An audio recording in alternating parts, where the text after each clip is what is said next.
bem-vindo ao programa Hora do Estudo Bíblico, com o doutor e professor Lehmann Strauss.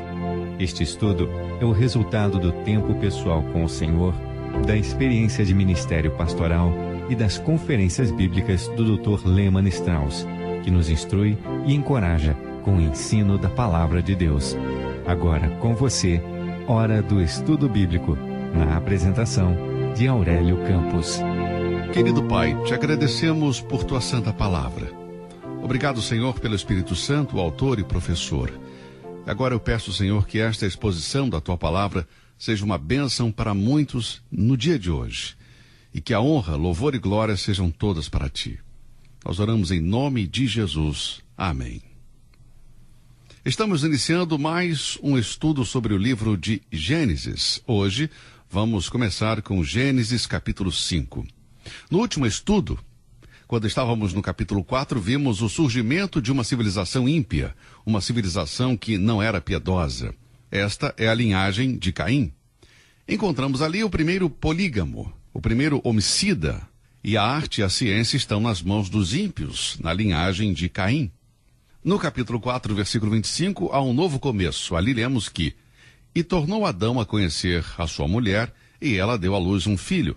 E chamou o seu nome Sete, porque disse ela: Deus me deu outro filho em lugar de Abel, porquanto Caim o matou." Aqui então temos um novo começo. Note que este é o terceiro filho da linhagem de Adão, Caim e Abel, e agora temos Sete.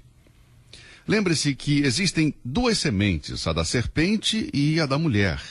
E estas duas sementes representam a linhagem do piedoso e a linhagem do ímpio, o crente e o incrédulo. E estes são opostos.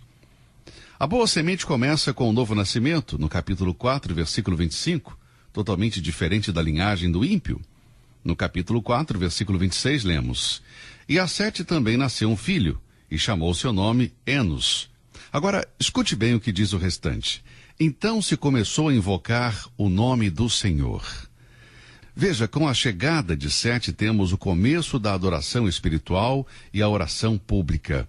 Não há registro de atividades sociais, nenhuma menção de avanços científicos. Também não há conquistas seculares. Eles eram um povo que vivia para Deus. Isso não significava que eles não estavam interessados em atividades sociais. Isso não significava que eles não estavam interessados em conquistas seculares. A ideia, o ponto é que viviam para Deus. As coisas materiais não eram uma prioridade em suas vidas. Não eram a coisa mais importante para eles. Eram pessoas que viviam para adorar a Deus. Claro, eles precisavam sobreviver, eles precisavam comer, precisavam construir, precisavam plantar, eles precisavam colher. Tudo isso era muito real para eles. Mas a sua primeira responsabilidade, a sua prioridade era Deus. Eles eram crentes verdadeiros. Então se começou a invocar o nome do Senhor. Isto nos leva ao capítulo 5, que fala desta linhagem piedosa. A palavra-chave aqui é salvação. Agora, esta palavra não aparece no texto, mas o capítulo 4 conclui com: "Então se começou a invocar o nome do Senhor." Se invocaram o nome do Senhor, isso fala implicitamente de salvação.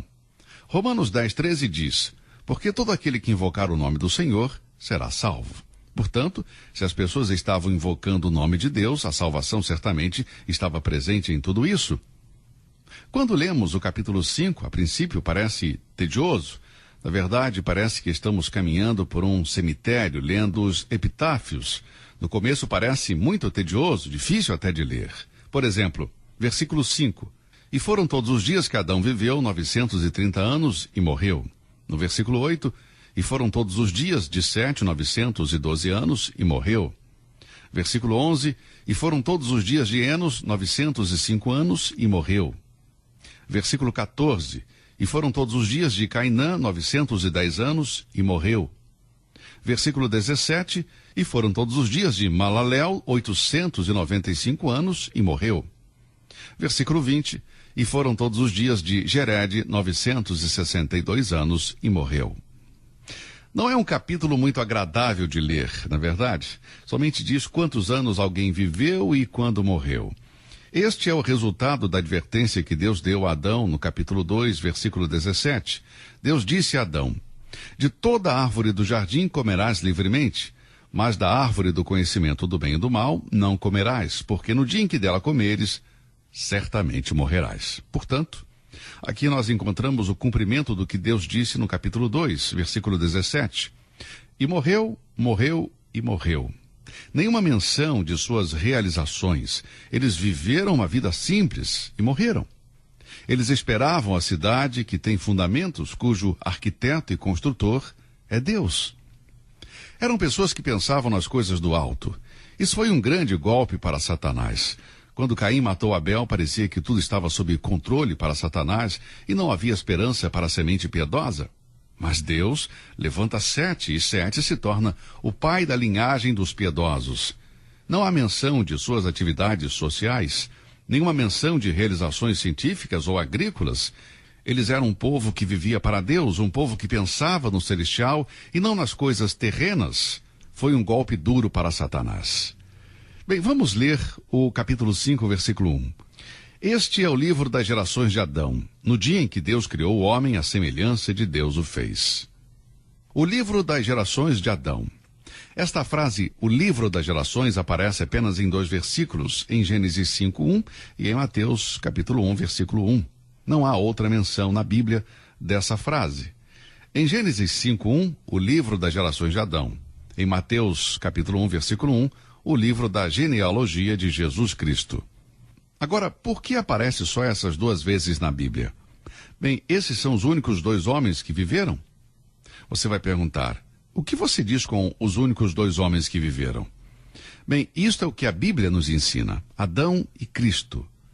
1 Coríntios 15, 22 diz, porque assim como todos morreram em Adão, assim também todos serão vivificados em Cristo. Esse é um versículo chave. Toda pessoa está em Adão ou em Cristo. Então, ou você está no livro das gerações de Adão ou no livro das gerações de Jesus Cristo. Os únicos 2 homens que viveram são eles. Essas genealogias não são para nos dar uma ideia cronológica, mas simplesmente revelar características do povo daquela época e daquele tempo. Quais eram as características de Adão? Adão é um homem caído, um pecador. Adão é um pecador, ele violou a lei de Deus por natureza. Desobedeceu o mandamento de Deus e tornou-se um pecador. Portanto, temos as gerações de Adão, o livro das gerações de Adão e o livro das gerações de Jesus Cristo.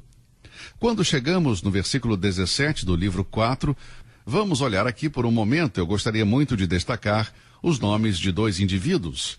Versículo 17 do capítulo 4, lemos: E conheceu Caim a sua mulher, e ela concebeu e deu à luz Enoque. Anote aí o nome Enoque. Depois vamos ao versículo 18. E a Enoque nasceu Irade. Irade gerou a Meujael, e Meujael gerou a Matusalém, e Matusalém gerou a Lameque. Anote o nome Lameque. Bem, temos 2 nomes aqui. Enoque no versículo 17 e Lameque no versículo 18. Bem, agora vá para o capítulo 5, versículo 18, onde lemos: E viveu Jered 162 anos e gerou a Enoque. Este é o segundo Enoque. O Enoque do capítulo 5 não é o mesmo Enoque do capítulo 4. Agora vamos ler o versículo 25 do capítulo 5. E viveu Matusalém 187 anos e gerou Lameque. Então nós temos um Lameque no capítulo 4 e um Lameque no capítulo 5. Então no capítulo 4 temos um Enoque de Satanás e um Lameque de Satanás. E no capítulo 5, temos um Enoque de Deus e um Lameque de Deus. Veja, o diabo nunca é inovador, sempre é um imitador. Ele imita a linhagem piedosa e, na maioria das vezes, na área religiosa. Portanto, temos, no capítulo 4, Enoque e Lameque que pertencem a Satanás, e Enoque e Lameque que pertencem a Deus, no capítulo 5. Satanás tem seus médicos, Deus tem os seus médicos. O diabo tem seus advogados, Deus também tem seus advogados. O diabo tem seus professores, Deus também tem os seus professores. O diabo tem caminhoneiros, Deus tem caminhoneiros. O diabo tem donas de casa, Deus também tem donas de casa. O diabo tem seus ministros e Deus também tem os seus. Você percebe? O diabo sempre imita o que é de Deus. No capítulo 5, versículo 1 e no versículo 3 temos as duas linhagens, os piedosos e os ímpios, contrastadas. Por exemplo, veja o versículo 1. Este é o livro das gerações de Adão. No dia em que Deus criou o homem, a semelhança de Deus o fez. Sublinhe aí essa frase na sua Bíblia, a imagem de Deus. Então leia agora o versículo 3. E Adão viveu 130 anos e gerou um filho à sua semelhança, conforme a sua imagem. A palavra semelhança aparece tanto no versículo 1 como no versículo 3. No versículo 1 temos Adão criado à semelhança de Deus. No versículo 3 vemos que Sete nasceu à semelhança de Adão. As suas linhagens são contrastadas nesta palavra semelhança. Sete nasceu em semelhança de seu pai pecador. Veja, Sete precisava ser salvo. Não era salvo porque seu pai era. Alguns anos atrás eu li um livro chamado A Salvação no Lar. Esse termo não está na Bíblia, nós não iremos encontrá-lo lá. E este livro foi escrito por um pregador com base em Atos 16:31, quando Paulo e Silas disseram ao carcereiro de Filipos: crê no Senhor Jesus Cristo e serás salvo, tu e a tua casa. E o livro que esse homem escreveu diz que se você crer em Cristo, baseado na fé, a sua família também será salva. Em outras palavras, a sua salvação garante a salvação dos seus filhos. Agora, amigo, isso não é o que a Bíblia ensina. Como vemos na Bíblia, há filhos que vão para o inferno apesar de terem pais piedosos e crentes. Sete necessitava de salvação, precisava nascer de novo. Sabemos que Sete era salvo, mas ele não herdou a salvação de Adão, pois Adão caiu do seu estado original. Adão não reteve a semelhança de Deus, ele a perdeu por desobedecer a Deus. Então, quando Sete nasceu, não nasceu a semelhança de Deus, mas nasceu a semelhança de Adão. Agora, Adão era salvo. Creio que o capítulo 3, onde temos as peles que Deus usou para cobrir o pecado de Adão, é um belo tipo de morte sacrificial de Jesus. Gênesis 3, versículo 21. E Adão foi salvo depois, mas Adão manteve sua natureza caída. E como tudo se reproduz segundo a sua espécie, quando Sete veio a este mundo, veio com uma natureza pecaminosa, assim como seu pai Adão. No versículo 3 lemos: E Adão viveu 130 anos e gerou um filho à sua semelhança. Nenhum bebê nasce neste mundo à imagem e semelhança de Deus. Davi disse no Salmo 51, versículo 5, Eis que eu nasci em iniquidade e em pecado me concebeu minha mãe. Paulo reitera esta mesma verdade em Romanos 5,12. Portanto, como por um homem entrou o pecado no mundo, e pelo pecado a morte, assim também a morte passou a todos os homens, por isso que todos pecaram. Veja, amigo, viemos a este mundo em iniquidade. Necessitamos nascer de novo. Viemos a este mundo com uma natureza caída e a universalidade do pecado é ensinada na Bíblia. Nenhuma pessoa nasce neste mundo à semelhança de Deus. Deus não tem netos. Ele tem filhos, mas não netos. Observe o versículo 3 do capítulo 5. E Adão viveu 130 anos e gerou um filho à sua semelhança, conforme a sua imagem, e pôs-lhe o nome de Sete. Veja que aqui Adão tinha 130 anos quando teve Sete. Esses anos são literais. Veja, após o dilúvio, a expectativa de vida baixou de forma gradual. No Salmo 90, versículo 10, lemos que é de 70 anos. Você pode chegar a 80, mas se você tem mais de 80 anos, está vivendo um tempo extra, amigo. Um amigo meu, muito querido, tem 85 anos. Fui o seu pastor e o guiei aos pés de Cristo muitos anos atrás. Ele me disse quando eu o visitei, olha, eu estou vivendo um tempo emprestado. Ele se baseava no Salmo 90 para dizer isso. Assim vemos que depois do dilúvio a expectativa de vida diminuiu gradualmente. Mas antes do dilúvio era normal as pessoas viverem centenas de anos. Isso refuta a evolução. Se a evolução fosse verdade, então os homens, em vez de viver menos anos, viveriam mais. Mas a expectativa de vida vem caindo mais e mais. Como vemos, Matusalém morreu com 969 anos. E quando chegamos nos Salmos, na época de Davi, Deus tinha reduzido a expectativa de vida para cerca de 70 anos, ou mais ou menos isso. Você nunca quis viver todos esses anos como as pessoas que viveram antes do dilúvio? Você nunca pensou como seria bom viver 500, 600 ou 700 anos? A verdade é que eu não desejaria isso. Creio que essas pessoas, com uma natureza pecaminosa e com seus corpos sujeitos à doença e ao pecado, as dores de cabeça da vida cotidiana e a tristeza que o pecado traz ao ser humano, nunca desejaram viver tanto tempo nessas condições. Eu estou satisfeito em deixar o meu tempo nas mãos de Deus. Ele sabe a hora. Quantos anos Adão tinha quando Sete nasceu? Bem, no versículo 3 diz que ele tinha 130 anos. Mas ele tinha essa idade? É claro que ele tinha 130 anos, contando do dia que Deus o criou. Mas aqui está a pergunta que quero fazer. Quantos anos tinha Adão quando Deus o criou? Deus não o criou como um bebê. Deus o criou como um homem adulto. Poderíamos comparar com alguém de 21 ou 50 anos? Eu não sei. A Bíblia não diz. Se ele foi criado como homem de 50 anos, então ele teria 183 anos quando Sete nasceu. Agora, os 130 anos do capítulo 5, versículo 3, são a partir da criação de Adão. Este é um ponto muito interessante e importante, porque algumas pessoas dizem que a Terra tem bilhões de anos. Eu não creio nisso. Não foi cientificamente comprovado. Quando Deus criou uma árvore, poderia ter criado todas as marcas que indicavam que elas tinham 100 anos. Você não pode saber quantos anos tem uma árvore. É uma questão de corte e contagem dos anéis. Há um anel por ano. Suponha que você cortasse uma árvore nos dias de Adão. Pode ter sido uma árvore de 100 anos, mas Deus a criou assim, nesse mesmo dia. Bem, você tem a aparência da idade quando Adão foi criado, mas não necessariamente a idade. E isso se aplica a todo o universo. As coisas podem parecer ser muito velhas, mas não são. Eu não sei qual era a idade de Adão quando Deus o criou. O ponto, no capítulo 5, versículo 3, é que Adão foi pai de Sete, aos 130 anos de idade. Agora, como eu disse, este capítulo foi o mais tedioso e desinteressante até agora. E tenho certeza que poucos leem esse capítulo na sua devocional. Eu não me lembro de ter feito isso. Já li várias vezes, mas não como devocional. Mas creio que temos algumas lições valiosas neste capítulo.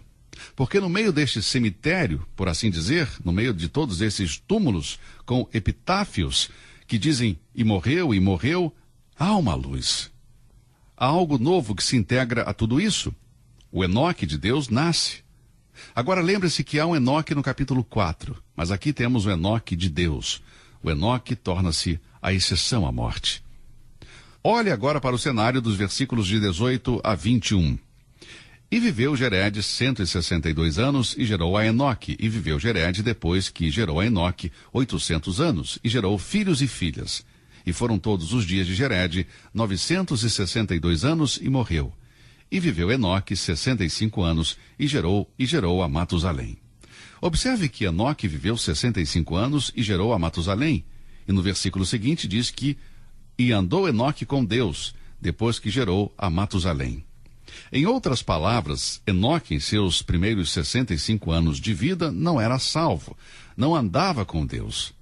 Não sei como era a sua vida até então, mas a Escritura é bem clara ao dizer que Enoque começou a caminhada com Deus depois que gerou a Matusalém. Este é um estudo bem interessante, a vida de Enoque, e creio que deveremos dar um pouco do nosso tempo a isso. Enoque se torna a exceção da morte até este momento. O versículo 24 nos diz o que aconteceu. E andou Enoque com Deus, e não apareceu mais, porquanto Deus para si o tomou. O cenário sobre isto encontra-se em Hebreus, capítulo 11. Vamos ler Hebreus 11:5. Pela fé, Enoque foi trasladado para não ver a morte, e não foi achado, porque Deus o trasladara. E antes da sua trasladação, alcançou o testemunho de que agradara a Deus. Agora volte para Gênesis capítulo 5. No versículo 25, lemos que Enoque andou com Deus e desapareceu. Desapareceu não significa que ele deixou de existir, simplesmente deixou de estar onde estava, desapareceu.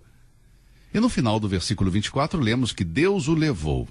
A Bíblia diz em Hebreus 11:5, Enoque foi trasladado. O que quer dizer trasladado?